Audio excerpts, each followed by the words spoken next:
Utama Taskumbang. Untuk kisah dari makam Kiai Getas ini menurut konon ceritanya itu dahulu memang sini untuk dusun Taskumbang itu baru berupa pendidikan, jadi baru berupa untuk hutan. Dan kebetulan dulu ada namanya Mbah Nojo, itu sesepuh kami di sini yang menurut ceritanya itu dia ada sedikit pengetahuan untuk cerita dari makam ini. Untuk Kiai Getas sendiri dahulu katanya itu seseorang yang merantau sampai sini terus menjadikan untuk nama desa kami. Menurut cerita beliau juga dimakamkan di desa sini untuk makam Kiai Getasnya di RT kami di RT 15. Kemudian untuk cerita kalau Kiai Getas itu di sini, tapi untuk kepastian penempatannya pun sampai sekarang karena tidak ada orang tahu pasti ini makamnya Kiai Getas, jadi untuk makam di sini belum bisa kami sebut untuk makam Kiai Getas. Pengalaman unik dari kecil mungkin dari proses pembangunan saja. Ya. Dahulu sempat untuk unsur dari apa ya, unsur hal-hal gaib yang di sini itu malah setiap kali ada hajatan desa, mau istilahnya ganti pejabat atau pilihan kepala desa, di dusun kami pasti menemui hal-hal mistis, termasuk ada penampakan hewan yang namanya Kiai Kumbang. Itu kejadian kalau mau pas kurang 40 hari menjelang hajatan desa. Oh gitu. Itu warga masyarakat sering dan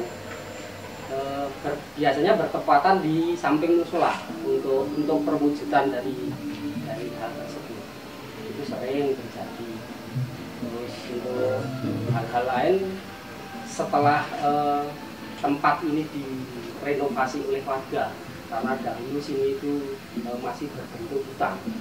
Itu alhamdulillah untuk sekarang untuk hal-hal yang seperti itu sudah sangat berkurang sekali. Oh gitu. Ya sampai sekarang yang masih terasa di masyarakat itu kami belum bisa melaksanakan untuk syukuran kenduri di dalam lokasi makam Mbah Getas.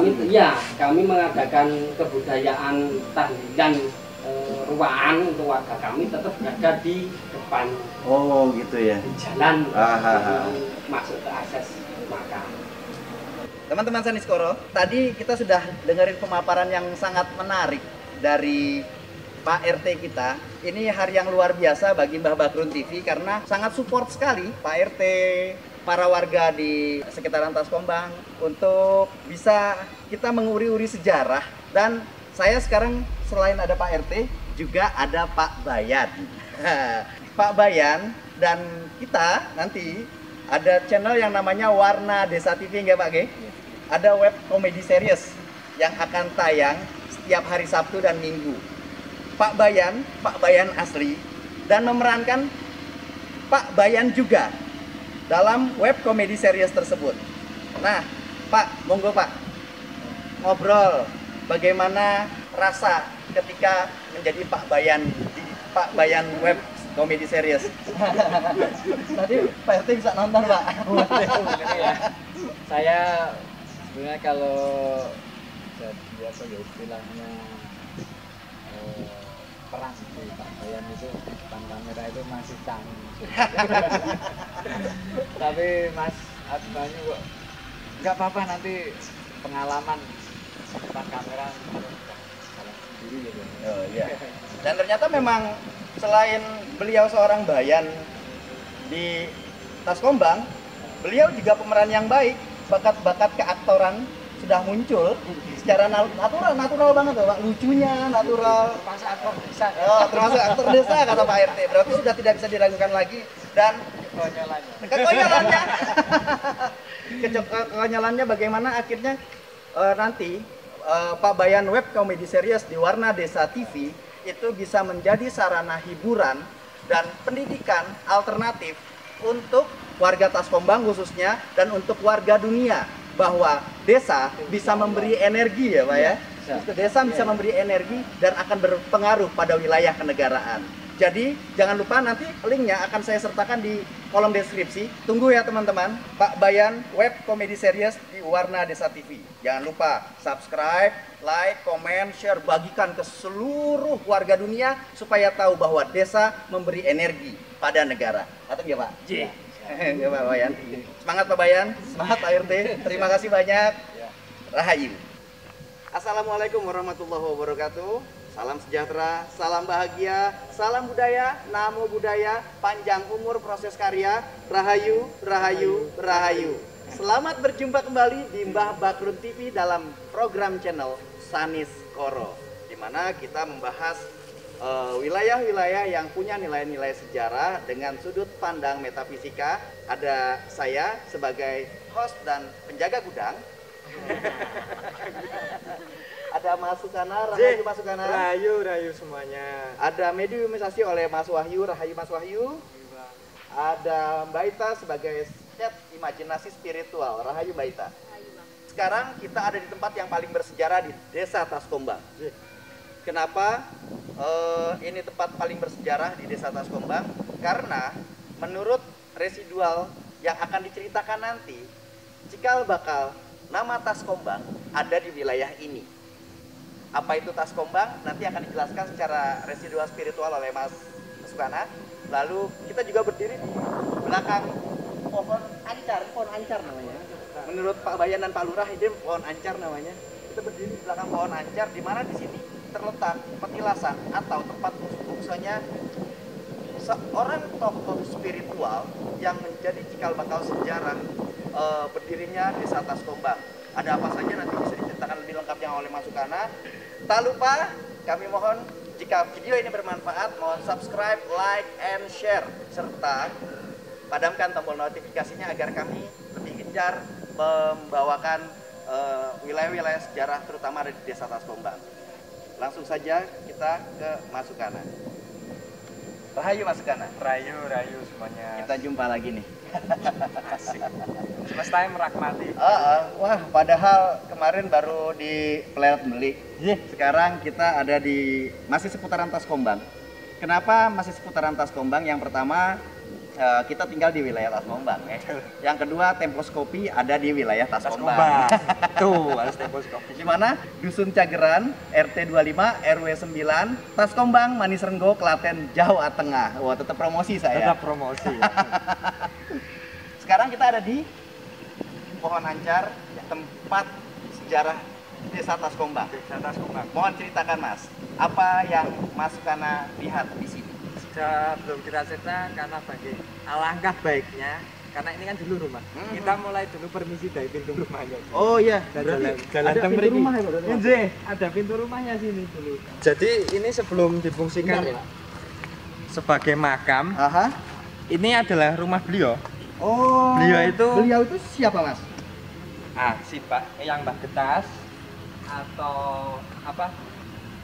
Yang Mbah siapa? Mbah Getas. Mbah Getas. Mbah Getas yang juga disebut Pak Bayan dan lain sebagainya. Memang kemarin pas saya sama Bang Bro Wahyu yang megang kameramen ini ke sini, kita sowan ketemu beliau. Memang ya sosok itu ada, cuma itu sebenarnya sebutan.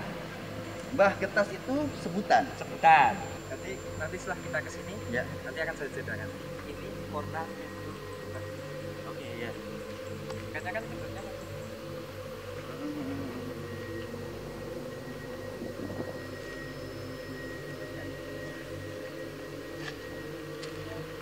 ada rumah ya. Ruang tamu. Oh, ini ruang tamunya. Nah, ini batu ini. Oh, ini tanda-tandanya. Ini masih ada tulisannya. Ini nggak tahu ini batu apa, tapi ini kan masih ada aksaranya. Ini kan kayak aksara Palawa kan. Kayaknya diambil ya.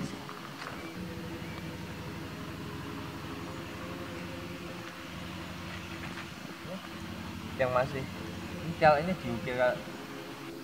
Beliau itu kan sebenarnya ibaratnya itu kayak apa ya?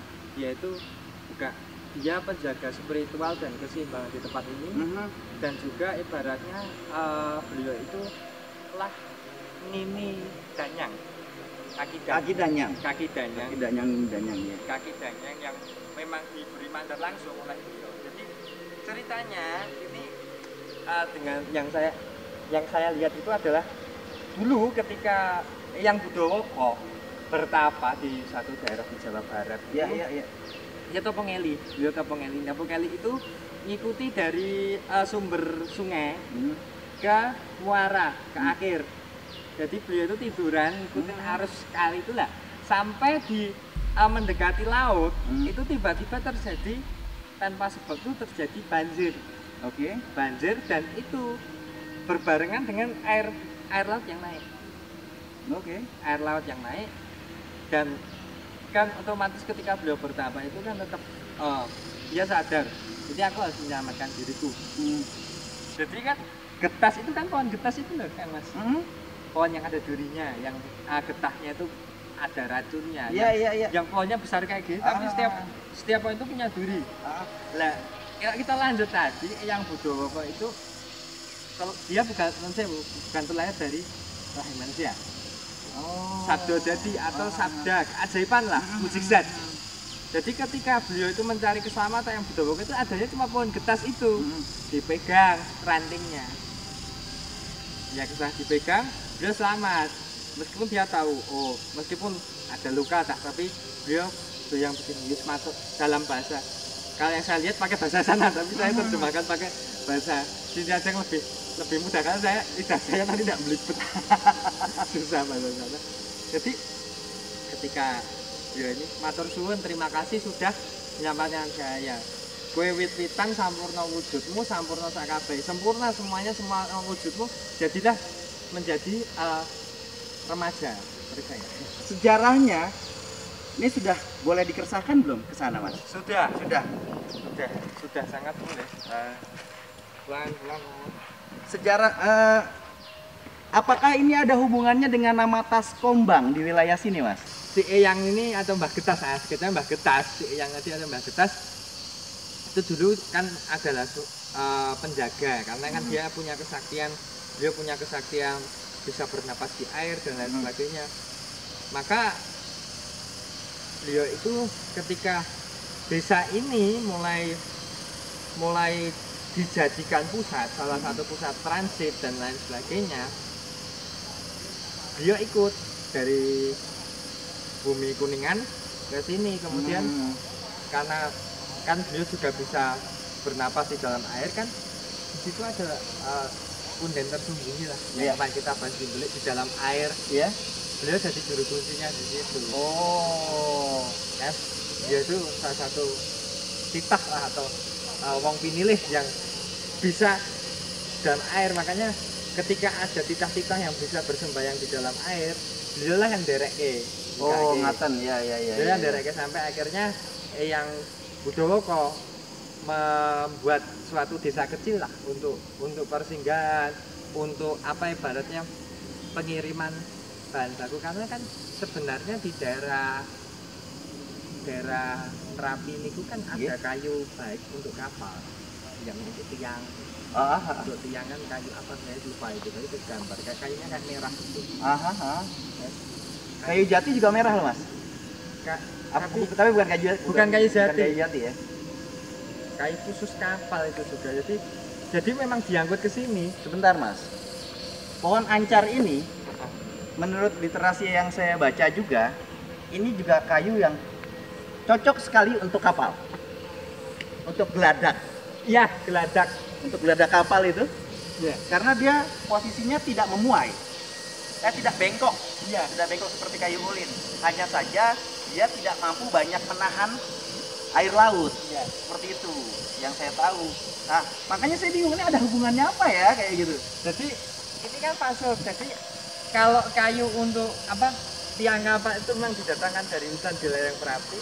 Di sini itu dulu kan hutan, banyak pohon angker. Itu untuk geladak lah, bahan itu dikirim ke Kuningan untuk diolah ibaratnya pabrik sana. Lewat lereng. Lewat portal itu. Lewat bandara atau terminal kecil di sana ya. Oke. Wah, menarik nih Mas. Jadi kalau kita tolak ukur residual ini terjadi sekitar, tapi saya tidak akan nyebut zaman atau tahun persisnya. Tapi kalau dalam serat atau dalam literasi ini terjadi di zaman Kali Tirta. Kali itu zaman kecil kan, kalau Kala itu zaman besar. Ini kali itu zaman kecil, Kali Tirta, zaman setelah ada kejadian banjir besar.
Biarin.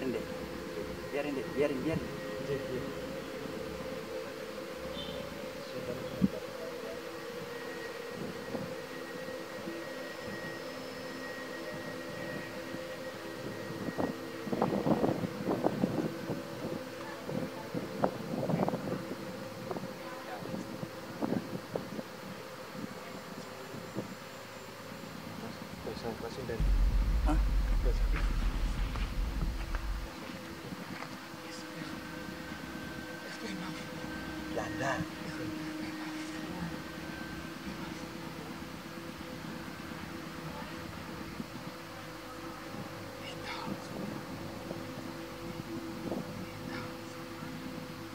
Bukan Morgan Menir.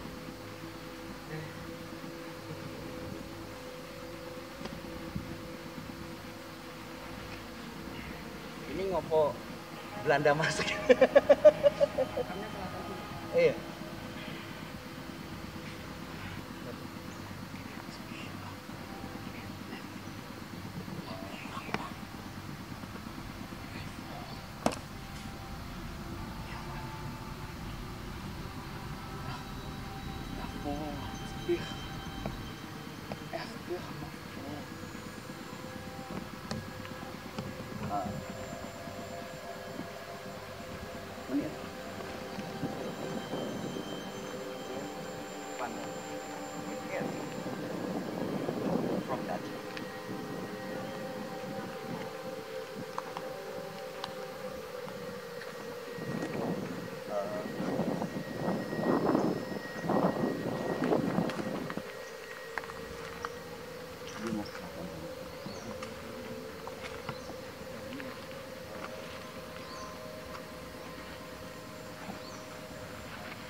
Ya. Masih mampu.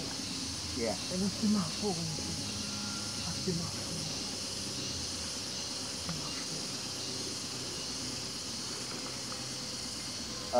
Jadi gini, dia tuh ada punya kerabat yang masih keturunannya Mbah Getas. Nah, dia itu suka di sini. Dia itu suka di sini.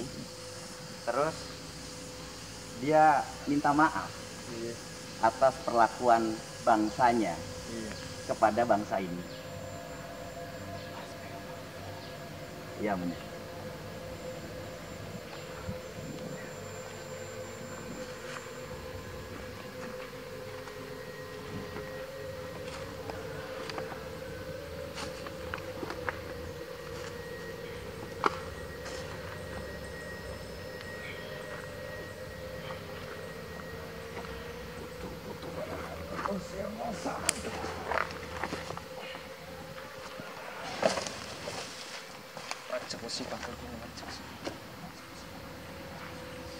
Nanti jelasin ntar aja ya. Saya kaget. Air tim, air. Ada air gitu gak? Air. Kaget aku juga. Saya kira panik kan belakang.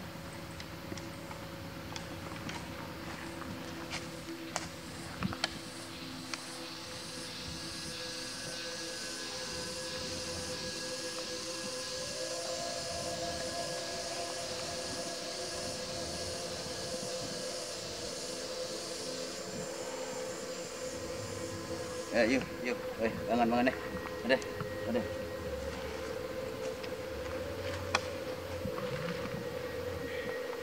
Oke. Kejutan Sanis-Koro. Oke, kejutan Sanis-Koro. Ternyata itulah tadi saya ngomong. Tadi dulu tangan saya sampai dingin. Yeah. Saya takut deh.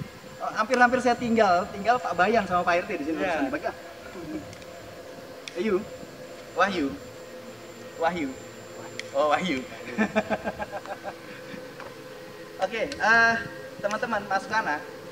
Kalau tadi sempat mudah-mudahan kerekam suara itu siapa? Itu adalah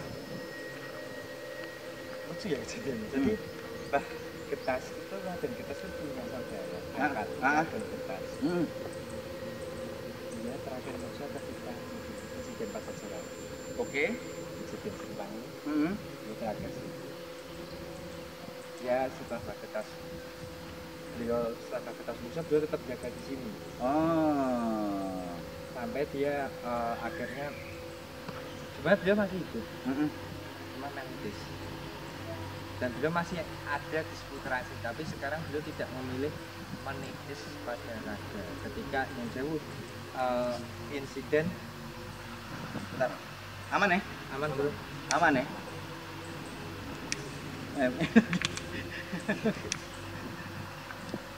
Pada insiden yang udah mas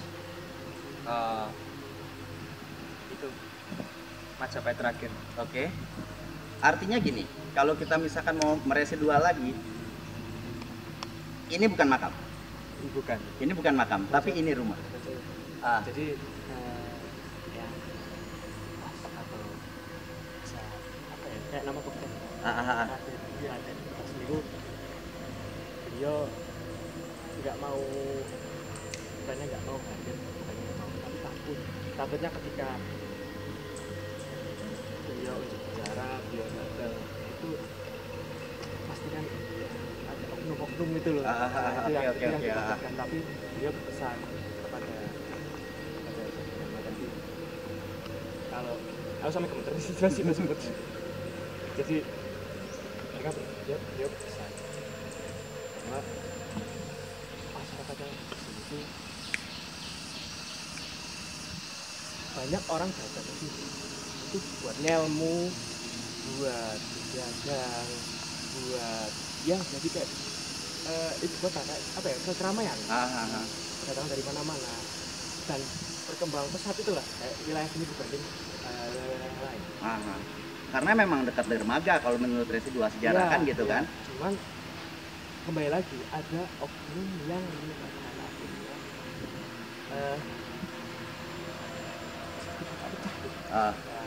makanya tadi tiba-tiba ada ini kan, saya ngelihat kayak pas waktu pamit saya ngelihat ada pasukan banyak jatuh, terus ada satu orang itu masuk, itu kan pertamanya berat kan, kirain apa, cuman setelah itu yang dirasakan itu rasa bersalah. Oke. Oke. Yang tadi yang kamu kira ini bahasa Sunda, bilang kayak gitu kan. Pas aku dengerin lagi, gak, ini Belanda. Ini bahasa Belanda. Ini masalah kita turunnya kan kita menikah dengan Dia bilang, saya merasa bersalah karena bangsa saya ikut sama rombongan Melica. Nggak apa-apa kan udah merdeka sekarang ya? Ikut sama rombongan VOC. Nah, Belanda itu fungsinya adalah bukan untuk menjajah sejujurnya. Dia hanya apa namanya ya? Karena di sana kan, di Dutch sana, di Holland sana mereka nggak punya wilayah. Mereka laut aja di dam gitu. Jadi ada apa ya? Ada ini loh, ada transaksional dagang dengan VOC. Kalau misalkan Belanda minta bagian tanah Jawa ini untuk mereka jadikan wilayah kayak gitu. Jadi hanya dua kalimat yang beliau tadi mau sampaikan. Yang pertama, mohon maaf tadi kan? Mohon maaf dan rasa berterima kasih.